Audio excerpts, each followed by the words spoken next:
Number two is this principle of benefit corruption. We have now a majority in this nation that are benefit corrupted. It's because of the nature of human nature and the lure of socialism that this happens.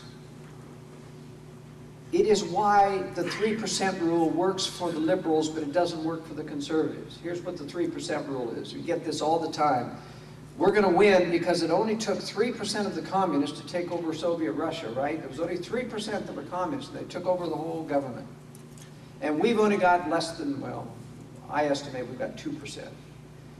But even if it were 3%, we naively say 3% is enough to charge through and change the course of this country. And I'll tell you why it isn't true. It's because of the nature of the majority of people. And that nature is this, that yes, 3% can induce them and take them down the easy path to corruption because it's easy. You can't take people back up the hill to self-responsibility and learning about the responsibility of liberty and subjecting yourself to the free market judgments that speak against laziness. You can't take people up the hill with 3%. It takes hundreds of percents to get people to go against their natural grain.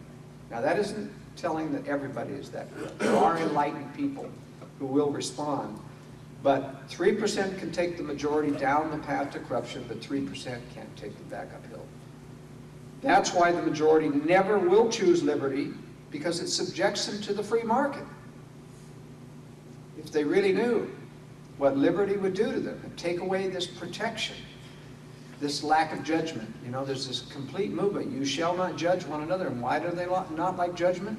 Because it's subjections to the free market. They would rather have the call of socialism, which says everybody deserves an equal wage, right? And so the people below that higher wage, they're viewing that as a benefit. And of course, those of us whose productive resources are going to pay for that extra wage for everybody are the victims of that policy. But the majority will always be enticed by socialism. The founders knew that. That's why they were against democracy. Because they knew, even back then in the founding of the country, they'd seen enough democracy.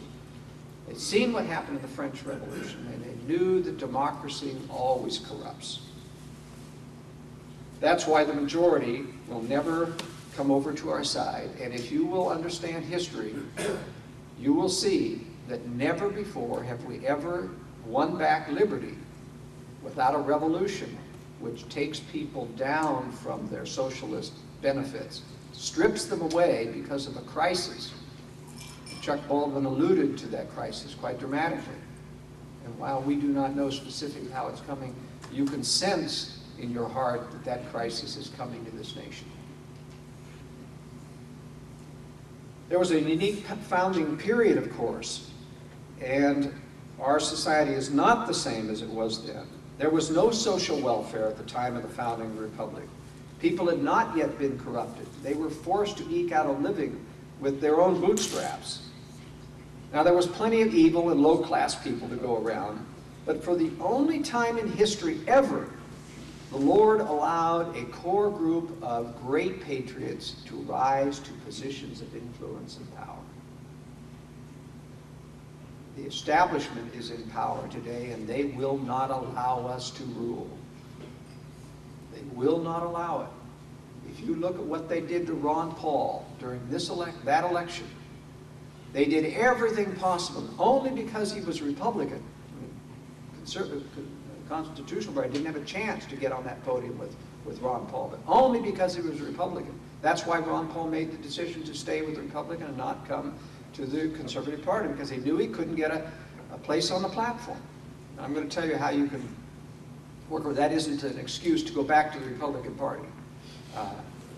What we need to learn from that is even in the Republican Party he couldn't do it. And they will never allow the Republican Party to be taken back, as Rush Limbaugh says. And Rush Limbaugh, in my opinion, is not on our side. When he turned against and started to vilify all of those who believed that there was a conspiracy against liberty. And he used to promote that. If any of you remember his early radio shows, he was adamant, there is a conspiracy to take away liberty in this country. And then he signed that big $3 million contract, and suddenly he turned around. And I think he was compromised. It's one thing to say, I'm not so sure about conspiracy anymore, or I have my doubts. But to start to denigrate and vilify and call names, every person that would call into his show, you know he'd been turned around. Even Glenn Beck denigrates conspiracy. He is, I believe, a true constitutional patriot, but he knows that he would be stopped if he ever turned that corner. I think it's hard to tell exactly how he got to the position. It may have been ego of having ignorantly made the position against conservative when he started, and now he's put so much water down under the bridge against it that he couldn't possibly turn around. I don't know where he stands on that, but I do know that he is doing great damage to the ultimate purpose of the cause by denying that there is such a thing. And he will not prosper, even though, because even now, he is being effective. He basically was the person that put together the Tea Party movement that ended up in the rally in Washington. Without Glenn Beck's pushing that in the 5,000-year league, we wouldn't be as far as we are today. But ultimately, we cannot succeed just by convincing people, because I'm talking about the demographics, I'm talking about the psychology of corruption in the American people. We have a tidal wave of ignorant, resistant people. And you wouldn't even know how resistant they are until you find out what happens if you actually won an election.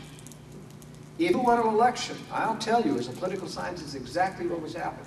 If you won in Congress, and you won the presidency, and you got some Supreme Court justices to back you up so that the Constitution was put back as we want, according to the Founding Fathers, and restricted the federal government from every single unauthorized program, which is almost all of them, you have a backlash and a wave of resistance rise up that they would amend that Constitution within 6 months and get what they want.